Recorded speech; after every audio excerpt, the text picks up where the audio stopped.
What do you get when you combine the 1990s, janky CGI, Arnold Schwarzenegger in his family-friendly comedy phase, a pre-Phantom Menace Jake Lloyd, the Tickle Me Elmo hysteria at its heights, a stolen script, and the late great Phil Hartman, and before online shopping was ever conceived? We could only be talking about 1996's Jingle All The Way. If you lived through the Cabbage Patch Kid craze or the Mighty Morphin Power Ranger hysteria of the 80s and 90s, or God forbid the violence-inducing Tickle Me Elmo Christmas crisis, then this film hits a little different. Or if you're like me, a 20-year veteran of retail management, then it also acts like a documentary. And if you want to see the worst of humanity, you can either work in law enforcement or you can work big box retail. It's your choice. And yes, the script was considered stolen. The story was originally written by Brian Webster, a Detroit high school biology teacher, and submitted to 20th Century Fox, who never paid him or gave him credit for the idea or the material after it was rewritten and used for this film. But don't worry, he got $1.5 million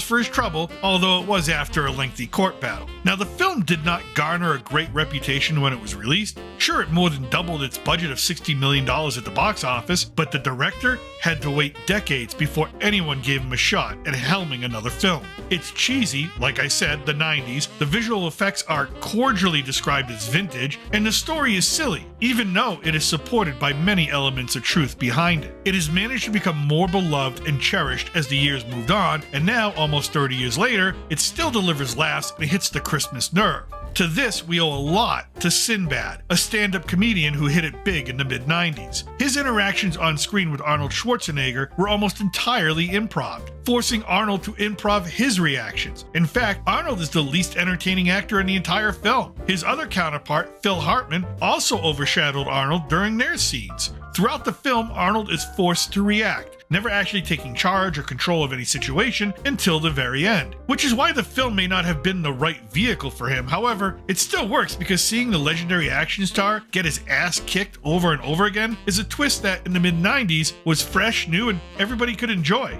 So, let's get into it. But before we begin, we'd appreciate it if you like, subscribe, share, and comment. It really helps out the channel each and every week. Howard Langston is a workaholic who has not been very attentive to his family. His wife Liz, played by Rita Wilson, reminds him on December 23rd about the special gift Howard was supposed to already have purchased for their son Jamie, played by Jake Lloyd. That gift? A Turbo Man action figure. And this is where Howard lies to Liz, telling her that he bought it 2 weeks ago, and of course he didn't.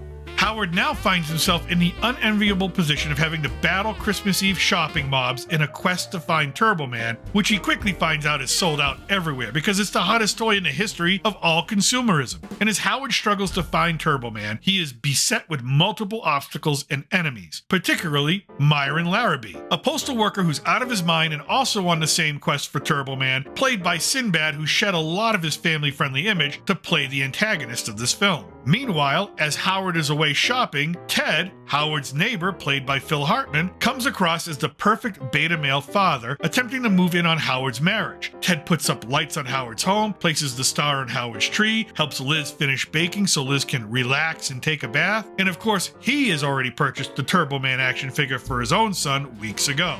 Howard hates Ted, and Hartman plays this part perfectly. But this might be the least of Howard's problems. Not only does he have to worry about someone making moves on his wife, but he is also laughed at and mocked by retail employees, caught in a human stampede as a toy store opens, beaten down by overprotective mothers in a ball pit at the Mall of America. He gets in the way over his head with the cartel of mall Santas running a counterfeit toy ring, runs afoul of the same police officer on 3 separate occasions, has his SUV die on him, then has his SUV stripped, and gets chased by an angry reindeer while trying to steal Ted's Turbo Man. But Howard's biggest obstacle is none of those. It is Myron. In an attempt to beat Howard to the punch, Myron uses everything in his arsenal to slow Howard down, including pushing, shoving, faking a bomb threat with one of his deliveries, which turns out to be a real bomb, and finally, as the climax comes, and Howard finds himself unwillingly playing the role of Turbo Man in the annual Christmas Eve parade, Myron dons the costume of Dementor,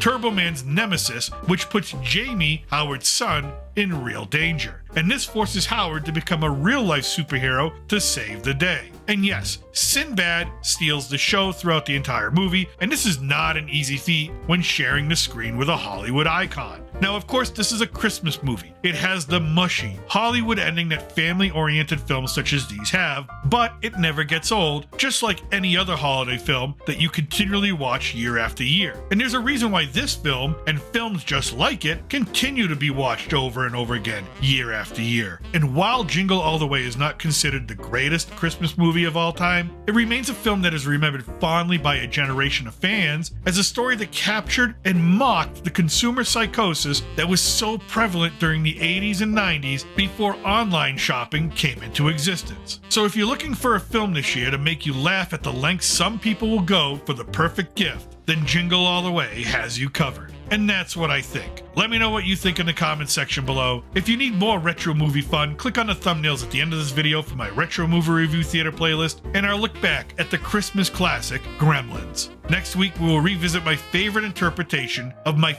favorite holiday story, Bill Murray's version of A Christmas Carol, 1988's Scrooged. I hope you'll join us for that. I thank you for watching. As always, I'm still your reluctant gringo from somewhere south of the border. Salud, a huevo, and Feliz Navidad.